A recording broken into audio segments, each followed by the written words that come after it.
सबसे पहले मैं आपसे परिचय कराती हूँ। किरण दीदी है, किरण प्रकाश, हम लोग साथ काम किए हैं बहुत पहले। इन्हें एटक सम्मेलन था हलवा भवन भोपाल में, इनको महासचिव बनाया गया मध्याह्न भोजन के। आप लोग ये बेहतर से बेहतर अपने दिमाग में रख लीजिए कि ये आप लोग के लिए निकली है। इनको कोई लालच नहीं है, ना कुछ भी, आप ना इनको बरगलाना आता है। ये जो है आप लोग जैसे परिवार से हैं, हमारे क्षेत्र में आई हैं। हम भी यहाँ कोयला खदान में एटक वेलफेयर बोर्ड के सदस्य हूँ। हमारे एरिया में आई, हम क्यों साथ दिए। आज मैं एटक यूनियन की वेलफेयर बोर्ड सदस्य हूँ। मेरे मिस्टर को अभी रिटायरमेंट हुए हैं, कोयला खदान में स्टोर इंचार्ज के पद पे थे। लेकिन हमने दीदी कभी अनुभव नहीं किया कि आप कौन हो हम करना। हम अपना NFIW महिला फेडरेशन में हम घर घर गए हैं, संतोष से पूछिए, सब लेडीजों को निकाले। आप लोग आगे बढ़िए, ठीक है। दीदी के आने का मकसद है कि हम भी चले जाते हैं, लेकिन इनका आना मुझे इतना खुशी मिली है क्योंकि स्वयं मैं भी MDM चलाई हूँ। MDM में लेडीज़ों का कैसे शोषण होता है, ठीक है। समूह हम भी चलाए हैं, लेकिन हम जब समूह में काम करते थे, मैं आपसे बता रही, हमारी लेडीज़ें बहुत खुश थी। अभी आ रही जमुना कोतवाल क्षेत्र से लेडीज़ें आ रही हैं। मेरा एक पहले 1000 था, याद है आप लोगों को?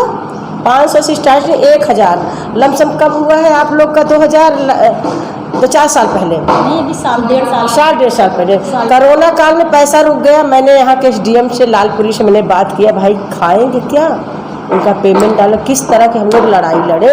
हमको एक जरिया किरण प्रकाश मिल गई। हम लोग यही कहेंगे कि पार्टी अलग, एटक यूनियन क्यों मैं हूँ, मैं कांग्रेस में भी जा सकती हूँ, BJP में जा सकती हूँ। एटक यूनियन ऐसे है जो हर मजदूर नीचे गिरने वाले को ऊपर उठाना और बेइंसाफ को इंसाफ दिलाना और हक की लड़ाई लड़ना। हो सकता है मैं अपने मुंह से मियाँ मिट्ठू बनती हूँ, तो ऐसी बात नहीं है, कुछ हो सकते हैं, पर मैं किरण प्रकाश के बारे में बोल रही हूँ। और एटक यूनियन ऐसा पाक साफ संगठन है, सिर्फ लड़ता है किसके लिए? मजदूरों के लिए, हक दिलाने के लिए। इसलिए आप लोग उनसे जुड़िए, अपना काम करिए। 1000 हुआ है, 2000 हुआ है, अगर आप साथ देते रहोगे कि देखो पूंजीपतियों को तो यही है, यहाँ कोई गरीब नहीं चला रहा है, यहाँ अंबानी अडानी ही चला रहे हैं। वो क्या जानेंगे पसीना, वो क्या जानेंगे फावड़ा कुदारी चलाना, वो नहीं जानेंगे। लेकिन आप लोग को जागृत करते हैं, हर गांव जाइए, संगठन बनाती हैं, संगठन में शामिल हो जाइए। जो मेंबरशिप होगा आपके पेमेंट के अनुसार करके जाएंगे, आप लोग एक साथ हो जाओ। हम बता रहे, बार बार बता रहे हैं, ये कोई बरगलाव महिलाएं यहाँ पर नहीं बैठी हैं। मैंने इनसे कई बार रिक्वेस्ट किया, दीदी आइए, इसलिए मैं भी इनके साथ हूँ। एटक यूनियन राजकुमार भाई सदैव, आप हमारे जिला सचिव बैठे हुए हैं, संतोष केवट भी, पूछिए जहाँ बुलाए हैं हम लोग आधी रात के दौड़ते हैं।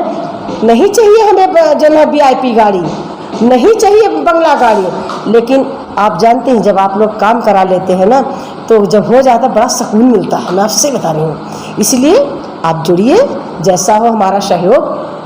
जमुना कोतवाल क्षेत्र में निशा मिश्रा, ये तो मुझे अच्छी तरह जानते हैं, जैसा भी संतोष के, जहाँ पर सपोर्ट की जरूरत है हम करेंगे, ठीक है। इसी बात को कहकर अपने बाड़ी को विराम करें। दीदी बोलती है, आप मैडम सवाल है कि जैसे आप जिस काम के लिए निकली हैं मैदान में, आज 23-24 तारीख से आप घर से बाहर निकले हुए हैं, तो पता चल रहा है कि हम एक ऐसे तबके के लिए काम करने के लिए निकले हैं और इसमें बहुत सारा संघर्ष है, क्योंकि ये लगभग शुरू है इस यूनियन का।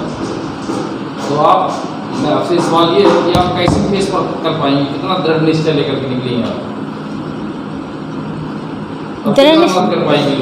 देखिए, फेस करने की तो बात क्या है कि घर घर जाके हमको बात करना है, इनको जागृत करना है और मध्याह्न भोजन कर्मी यूनियन मध्य प्रदेश के बैनर तले इन्हें एकत्रित करना है। और रही बात कि हम कितना यानी ये लोग हमारे बैसाखी सहारा, यानी कितना हम बड़ा कर सकते हैं इनको। बैसाखी सहारा ये लोग। तो हमारा तो ये उद्देश्य ये है कि जब हम इनके घर में जाते हैं तो इनकी घर की परिस्थिति देखते हैं। तो परिस्थिति देख कर के हम इनसे पूछते हैं कि भाई आप घर, पानी की व्यवस्था नहीं है गांव में, पानी दूर से लाती हैं महिलाएं, घर हैं तो पुराने हो चुके हैं, मिट्टी के हैं, कुछ घर बन रहे हैं, कुछ बच्चे हैं तो धूल मिट्टी में दोपहर में खेल रहे, कोई व्यवस्था नहीं, किसी घर पंखा है, किसी के घर नहीं है। हम सब घर में गए तो हम दृढ़ निश्चय लेके निकले कि परिस्थिति कुछ भी हो, परिस्थिति कुछ भी हो, हमारा बिंदु केवल रसोईया है। हमको इसको ही इसका नेतृत्व करना है, इसको अपनी लड़ाई के लिए तैयार करना है, को सहारा चाहिए। क्योंकि इनको कोई अच्छा नेतृत्व करने वाला चाहिए। हाँ, हम नेता नहीं बनने के लिए आए हैं, ना नेता बनने की हमारी कोई गुजारिश नहीं है, बिल्कुल नहीं। लेकिन मार्गदर्शन इनको दे करके अगर इन्हें हम एक अच्छी लड़ाई से एक जीत दे सकते हैं तो ये हमारे लिए एक बहुत अच्छी बात होगी, और इनके लिए भी, और परस्पर हमारे आगे पहचान कहो, संबंध कहो, बने रहेंगे। इसी आशा के साथ हम इस काम में संलग्न हुए हैं और आगे आए हैं। और इनका सहयोग चाहिए। जी जी जी जी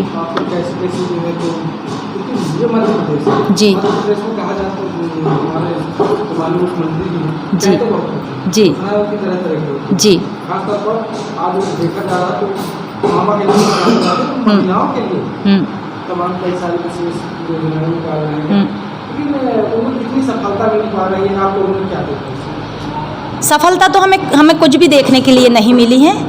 वो कहते हैं मध्य प्रदेश का मैं मामा हूँ, लेकिन मामा के कर्तव्य के लायक काम उन्होंने अभी तक दिखाया नहीं। हमारी जो मैं बात कर रही थी ना कि 1ली से 5वीं तक जो स्कूल बंद होंगे, जो समेटे जाएंगे 1ली से 12वीं तक, जो एक परिसर एक साला में, तो सबसे पहले तो लड़कियां ही पीछे रह जाएंगी शिक्षा में। महिला ही रसोईया जो बना रही हैं आज, 1ली से 5वीं तक जो स्कूल बंद होंगे, सबसे पहले रसोईया के हाथ से 2000 की जो रोजी है वो छीन ली जाएगी, लड़कियों के स्कूल बंद हो जाएंगे। ये सब लिखित में चल रहा है उन लोगों का प्रोग्राम। उन्होंने अपनी भांजियों को क्या भांजी की तरह सम्मान दिया?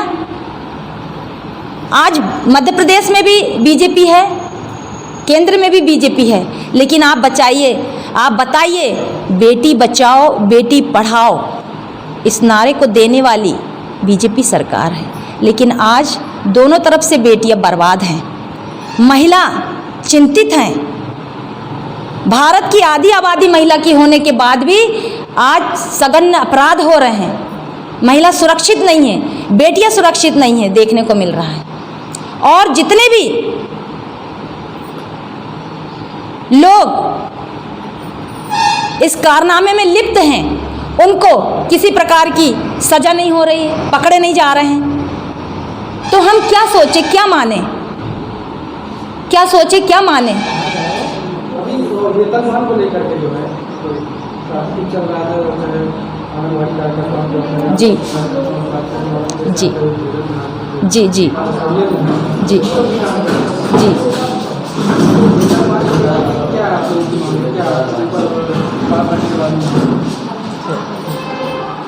देखिए, हमारी बात ये है कि इनको महंगाई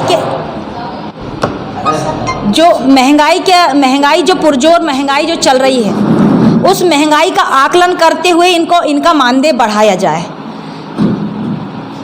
इसलिए कि अभी केंद्र सरकार ने महिलाओं को धुएं से मुक्त करी थी, मगर देखने को मिला कि उज्ज्वला के माध्यम से इनको गैस तो प्रदान किया गया, लेकिन एक बार के सिवा दूसरी बार ये सिलेंडर भराने के लायक नहीं रही। महंगाई ने खा गई, इनका सिलेंडर बंद करके रख दी, फिर से महिला चूल्हे में चली गई।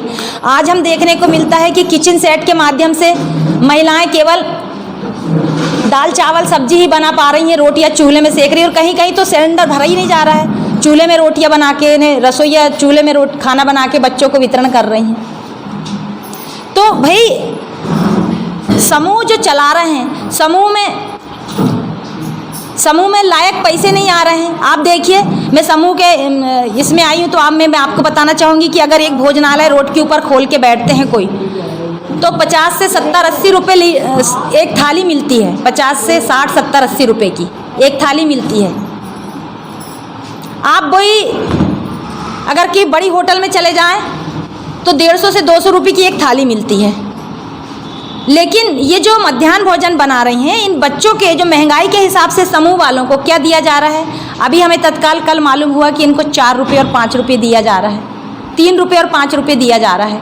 यानी पहली से 5वीं तक के बच्चों के लिए 3 रुपये और 6वीं से 8वीं तक के बच्चों को 5 रुपये। तो क्या होता है, क्या है समूह में भी क्या है? आत्मस्वावलंबन बनना, यानी महिलाओं ने जो समूह खोले हैं और जो सरकार ने जो समूह का एक बाजार का रूप दिया है, तो क्या वो बाजार व्यापार कर पा रहा है खुल कर के? क्या उनको बचत हो पा रही है? राशन दुकान के माध्यम से चावल गेहूं दिया जाता है, कहीं कहीं बहुत अच्छा है कि 50 किलो की कट्टी है, पूरा 50 किलो दिया जाता है। लेकिन कहीं तो ऐसा देखने को मिला है कि बोरा से कभी अनाज गिर भी जाता है, कभी 48 किलो रहता है, कभी 50 किलो, तौला कभी नहीं जाता। तो जो राशन इनको दिया जा रहा है, उस राशन में भी तो भ्रष्टाचार चल रहा है। सब्जी महंगी है, तेल महंगा है। जब समूह खरीद के लाएगा तो महंगाई के हिसाब से खरीद के लाएगा, तो रसोइयों को उसी हिसाब से देगा ना बनाने के लिए, वो अपने जेब का थोड़ी खर्च करेगा। तो इन सब चीज़ों के पीछे सरकार को सोचना चाहिए। महंगाई तो जी से ज़्यादा हो गई।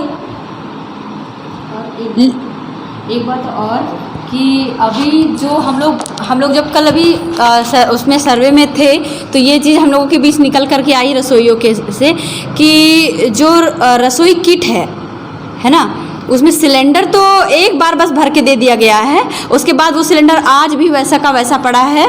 वहाँ पर वो चूल्हे लकड़ी से व्यवस्था करके खाना बना रही हैं। ये भी बात हम लोगों को देखने को मिला है। सिर्फ योजनाएं बस अच्छी है।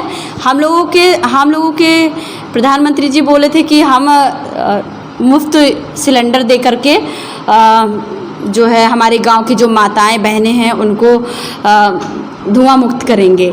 लेकिन हमारे यहाँ जो योजनाएं चल रही हैं उसके अंतर्गत जो उनको सरकारी उसमें से उनको सिलेंडर देना चाहिए, वो तक की भरपाई नहीं कर पा रहे हैं। तो सरकार ने तो ये कहा ना कि हम सिलेंडर मुक्त देंगे, उन्होंने ये नहीं कहा। हाँ। हर महीने जो है तो गैस तो अच्छा, जैसे ठीक है वो बात तो हम मान रहे हैं, आप जो कह रहे हैं, है ना। लेकिन जो योजना के तहत ये रसोइया का कार्यक्रम चल रहा है, तो इसमें जो सिलेंडर भरेगा, जो मध्याह्न भोजन कर्मी हैं, क्या वो अपने घर से भरवाएंगे? सवाल ये है कि वो सिलेंडर उनको क्यों भर के नहीं दिया जा रहा है? वो तो वहाँ से जो निकल के आ रहा है वहाँ से ही हमको देना होगा ना। अलग से फंड निर्धारित होना चाहिए। हाँ, वो लकड़ी व्यवस्था कर रही हैं, चूल्हे में खाना बना रही हैं, फिर जाकर के बच्चों को दे रहे हैं। आपने ठीक है बात रखी, ये सारी समस्याएं हैं। चर्चा ही होगा। हमारा जो क्षेत्र नगर पालिका क्षेत्र है या ग्रामीण अंचल क्षेत्र है, तो उनके लिए जरूरत है नगर पालिका क्षेत्र है, तो उनके लिए जिला प्रशासन, तमाम ऐसे सभी चीज़ों को लेकर के जिला प्रशासन होना है जी। वहाँ पर भी जानकारी भी दे सकती है जी ठीक है, वो सब समूह के माध्यम से होता है। तो मैडम किरण जी से एक सवाल है जी, जब ये अधिकृत कर महिलाएं आ चुकी हैं, हम मध्याह्न भोजन कर्मी यूनियन के माध्यम से, जैसे अभी हमको पता चल रहा है कि अभी तुम्हें वो फर्स्ट टाइम पता चला कि मतलब कुछ लोग 500 रुपये में भी, मतलब उनको दिहाड़ी भी नहीं पड़ रहा है। बिल्कुल 500 रुपये महीने का और 2000 महीने का अगर हम जोड़ें तो उनको दिहाड़ी भी नहीं पड़ रही है, मतलब एक दिन का जो है रोजी भी नहीं उनको मिल रहा है। तो इस संबंध में हमारा ये जो मध्याह्न भोजन कर्मी यूनियन है, कितनी जल्दी और कैसे आप इनको उस स्तर तक पहुंचा सकते हैं कि इनका पारिवारिक स्तर में थोड़ा सा सुधार आए, थोड़ा सा इनका जो है आर्थिक स्तर बढ़े, ऊंचा हो। ये मैं आपसे पूछना चाहता हूँ जी, इस यूनियन के माध्यम से आप जो है, इसके लिए आपके पास क्या प्लानिंग है? इसकी जो गति है वो कैसे चलेगी, क्योंकि समस्याएं तो हैं सामने और हम बहुत समस्याएं हैं, थोड़ी नहीं। क्योंकि हकीकत है कि आज दिहाड़ी मजदूरी करने वाले हैं 150 रुपये, आज उसकी मजदूरी जो है तो लगभग 200 रुपये, लगभग 200। और ऐसे में सरकार के लिए, मतलब सरकार के अंतर्गत काम करने वाली महिलाओं की वैल्यू सिर्फ 500 रुपये महीने, लेबर टाइप में भी नहीं आ रहा है। देखिए, पूंजीपति जब तक इस देश में रहेंगे गरीबों का उद्धार नहीं होगा। गरीबों का तभी उद्धार होगा जब ये सत्ता बदलेगी तब। हम लोग लड़ाई लड़ रहे हैं। सवाल मेरा ये है, सत्ता तो जब बदलेगी तब बदलेगी, तो इतना जल्दी बदलने वाली नहीं है। मैं मैडम प्रियंका प्रकाश जी से पूछना चाहता हूँ कि जो हमने ऑर्गेनाइजेशन बनाया, जी, यूनियन बनाया जी, इस यूनियन के माध्यम से हमारी क्या रणनीति बनाई हमने जी, कि हम इनको जो है मतलब किस स्तर की लड़ाई हम लड़ेंगे, कैसा लड़ेंगे और कैसे इनको हम सम्मानजनक स्तर तक पहुँचा पाएंगे जिनका पारिवारिक स्तर उनका मानदेय जो थोड़ा सा बढ़े। जी। इसके लिए हमारे पास क्या योजना है? योजना तो कहना चाहिए रास्ते दो ही हैं। आप सड़कों में उतरो, और दूसरी बात है कि अपन को लेबर कोर्ट है अपना। ये कोर्ट से भी हम कोर्ट के माध्यम से हम सरकार से सवाल करेंगे, सरकार हमें जवाब दे क्या है। क्योंकि योजना के तहत ये सब आशा में बंद की इसलिए आ गई कि आने वाले भविष्य में कभी ना कभी हम सरकारी हो जाएंगे और हमारी तनख्वाह, हमारी आर्थिक स्थिति मजबूत होगी, हमारे पैसे बढ़। सरकारी तो तब होंगे ना जब इनके पास कोई प्रमाण होगा। तो वही तो हम कह रहे हैं कि ये प्रलोभन में आ गई कि अरे सरकारी योजना है, चलो 200 मिल रहा है, 500 मिल रहा है, चलो कर लो, कभी ना कभी हम सरकारी होंगे तो पेमेंट बढ़ेगी, हम सरकारी हो जाएंगे। तो हमारी भी वही मांग है कि चौथे कर्मचारी का दर्जा दिया जाए जो चपरासी की रैंक होती है, क्योंकि इनमें सभी तो एजुकेटेड नहीं है, सभी पढ़ी लिखी नहीं है। तो भाई चपरासी का जो होती है कि भाई पढ़ा लिखा नहीं भी लेकिन गेट में खड़ा रहता है, आज्ञाकारी रहता है। तो ये भी है कि ये भी अपना कर्तव्य पूरी रीति से, पूरे विश्वास से निभा रही हैं। और जो निकली थी इनकी जो वैकेंसियाँ निकली है, वैकेंसी नहीं जो भरपाई जो निकली थी वो किसी न किसी माध्यम से पूरी की गई। आज आप इतनी भीड़ देख रहे हैं रसोइयों की। तो बस हमारे पास दो रास्ते हैं, एक तो इनको संगठित करके संघर्ष करना कि भाई आइए सड़क के ऊपर में हम अपना हक जताने के लिए, अपनी आवाज़ बुलंद करने के लिए आवाज़ लगाएं, क्योंकि बच्चा जब तक रोता नहीं है तब तक माँ दूध नहीं पिलाती है। अभी जैसे आपने बात उठाई कि आंगनवाड़ी वाली बैठी थी, तो वाकई में आंगनवाड़ी वालों का हक सही है। उन्होंने कोरोना काल में घर घर जाकर के सर्वे किया है, उन्होंने बहुत मेहनत की है, तब भी राज्य सरकार ने और केंद्र सरकार ने उन्हें एक सम्मानित पत्र नहीं दिया, ना ही उनको कोई प्रोत्साहन राशि दी, ना ही कोई प्रमाण पत्र, ना ही कोई प्रकार का उनको सम्मान दिया गया। हक बराबर है। और महंगाई तो सरकार जनता को देख के महंगाई कर रही है, अपने आप को देख करके महंगा कर रही सब चीज़ें। अब प्राइवेट पूंजीपतियों को सब कुछ फायदा दिलाने के लिए महंगा कर रही। तो हमारे सवाल तो उनके नीति के तहत रहेंगे ना, तो हम कोर्ट में जाकर भी इस बात को रखेंगे। देखिए, कोरोना काल में ये भी ले लीजिए, कोरोना काल में ये भी ले लीजिए, घर घर चावल गेहूँ पहुँचाई हैं। परीक्षा में नाश्ता पानी सब कुछ करना धरना ये लोग बढ़ चढ़ के भाग लिए हैं। पानी पिलाना है, यहाँ तक हम एक बार गए थे स्कूलों में, देखिए ये लोग जो है लड़कों को भी पानी, परीक्षा के समय लड़कों को पानी पिलाना ये कम नहीं है। सवाल इस चीज़ का है, इनका ये चीज़ हो जाए कि बस इन्हें हटाया ना जाए। क्योंकि आज भी है सुषमा जी कि लोग बोलते नहीं हटा दीजिए, ज़्यादा बोली हटा दीजिए, इनको रजिस्टर्ड होना चाहिए। ये मतलब खाना बनाने वाली हैं। हमने अभी एक लेडीज आ रही, बहुत झेला, निकाल दो। टीचर बोले नहीं उनकी बात है, निकाल दो। सबसे अहम मुद्दा पैसा बाद में बढ़े, इनको नियुक्ति पत्र मिलना चाहिए, स्थायी कर दें, स्थायी कर दें। समूह के दबाव से मुक्त हो। हाँ, समूह के दबाव से बीआरसी के दबाव से, मास्टर के दबाव से, सबके दबाव से मुक्त हो। आप गलत करती हैं तो एक सिस्टम होना चाहिए कि गवर्नमेंट के हम प्रोटोकॉल में हैं। बस सिस्टम के अनुसार इनके पास एक ताकत। सर्वप्रथम लड़ाई है, ये इनको नियुक्ति लेटर मिलना चाहिए बस। कोरोना काल में तो कल अभी एक ये भी चीज़ निकल के आया था कि जो पेशेंट थे हॉस्पिटल में जो भर्ती थे, है ना, कल हम लोग फील्ड में थे जब विजिट में, तो वहाँ पेशेंट जो थे उनके लिए रसोइया जो कर्मचारी हैं वो खाना बनाई हैं, पर उनको कुछ भी उचित मानदेय जो कोरोना के समय वो काम करी हैं पीड़ितों के लिए जो काम की, उसके संबंध में उनको कुछ भी नहीं मिला है। ऐसा हमको फील्ड से निकला है रसोइयों के बीच से कि वो कोरोना काल में उन पीड़ितों को जो कोविड से परेशान थे, कोविड से भर्ती थे, उन लोगों को खाना बना करके दी और उनको उनके उस काम के संबंध में उनको क्या मिला? कुछ नहीं मिला।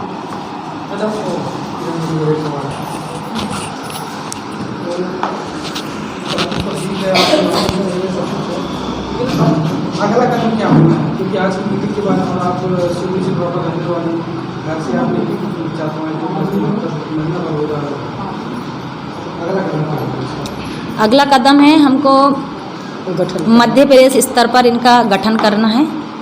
तो ये हमारा प्रोसीजर चल रहा है, अभी इसका समय निश्चित नहीं किया गया है।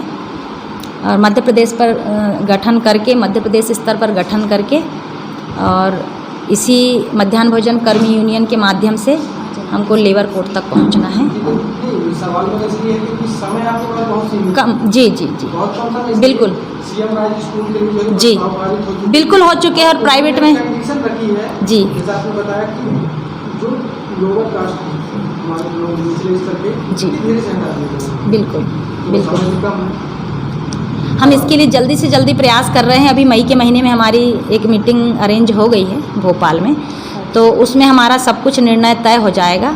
तो जैसा भी हमारे पास समय रहेगा हम आपको कन्फर्म कर देंगे कि क्या जिला समय स्तर है। में भी जो है गठन करने का कोई प्लान? जिला स्तर में करना है। कर रहे हैं। अभी हम 20-22 जिला सम्मेलन करके आ चुके हैं। हमारे 20-22 जिले हो चुके हैं। ये 23वां जिला है। 23वें जिले में हमारा नंबर है। अनूपपुर 23वां जिला है। तो ये ज़िले हमारे पूरे हो गए हैं। और अब हम इसके बाद हमारी मई मध्य में एक मीटिंग है भोपाल में, उसमें निर्णय लिया जाएगा कि ये 20-22 ज़िले को लेकर के हम एक मध्य प्रदेश स्तर पर बॉडी बनाए और आगे भी काम बढ़ा। और ये भी काम चलता रहेगा हमारा। क्या यहाँ की तैयारी चलती रहेगी कि किस तरह हमको दोनों रास्ते पे जाना है। संघर्ष भी करना है, रोड में निकल के अपना विरोध प्रदर्शन करना है और कोर्ट में भी जाकर के हमको अपनी इनको केस को डालना है कि सरकार सही सही जवाब दे, क्या चाहती है। और यहाँ पर तो सिस्टम ये हो गया कि गवर्नमेंट का की रूटीन देखते हुए ये बात समझ में आई कि जमीनें भले आपकी हो, क्षेत्रीय आप हो, हाँ। लेकिन आजकल तो देखा जा रहा है कि रोजगार के सिस्टम को लेकर के लेकिन बाहरी व्यक्ति क्या है, अभिज्ञ होता है, उसे सिर्फ पैसे कमाना है। लेकिन इस क्षेत्र का जो व्यक्ति होता है, उनका प्रॉपर व्यक्ति जो होता है, वो मारा जाता है, क्योंकि बाहर कर दिया जाता है। विरोध करेगा बाहर करेंगे। ऐसे ही कुछ आजकल जो ठेका मजदूरों का जो हाल है, जी जी मैं तो उनको लगभग ठेका मजदूरी मानता हूँ। ये जी जी, समूह के अंतर्गत ये जी, स्थिति बिल्कुल। रसोइयों की भी है। अभी जब हम लोग विजिट कर रहे थे, हाँ प्रॉपर आप सभी की बात कर रहे हैं, लेकिन अभी हम यहाँ पर रसोइयों की बात कर रहे हैं। तो स्पेशली मैं बताऊंगी कि हम लोग जो विजिट में निकले थे तो उसमें ये बात निकल करके भी आई कि अगर हम लोग कुछ बोलते हैं, कुछ भी विषय पे अपने हक अधिकार से संबंधित बात बोलते हैं तो हमको हटाने की धमकी दी जाती है। ज़्यादा बोलोगे तो हटा दिए जाओगे। तो ये बात देखिए, ये डर है हटा दिए जाएंगे, लेकिन कुछ कर गुजरने की जो ख्वाहिश होती है उसमें महिलाएं बहुत तंदुरुस्त है। इतिहास रहा है महिलाओं का हमारे भारत की आज़ादी में। तो मेरा तो ये विश्वास है कि अगर इन्हें एक अच्छा नेतृत्व मिल जाए तो ये उस चीज़ को नहीं देखेंगी कि हमें निकाला जाए, लेकिन ये भविष्य को सिक्योर करते हुए कि भविष्य में अगर कोई भी सरकारी योजना निकलती, कोई योजना निकलती है तो उनके साथ इस तरह का छलावा ना हो। तो बरोबर हमारी महिलाएं निकल के आएंगी, बरोबर संघर्ष करेंगी और हमारा सहयोग करेंगी और आने वाली पीढ़ी को, आने वाली महिलाओं को, आने वाले भविष्य को सिक्योर करेंगी। इसके लिए तो वर्तमान बचाना होगा ना, क्योंकि वर्तमान जब हमारा सुरक्षित होगा तो हमारा भविष्य बनेगा। वर्तमान में हम लड़ाई तैयार कर रहे हैं, लड़ रहे हैं, वर्तमान की लड़ाई तैयार है।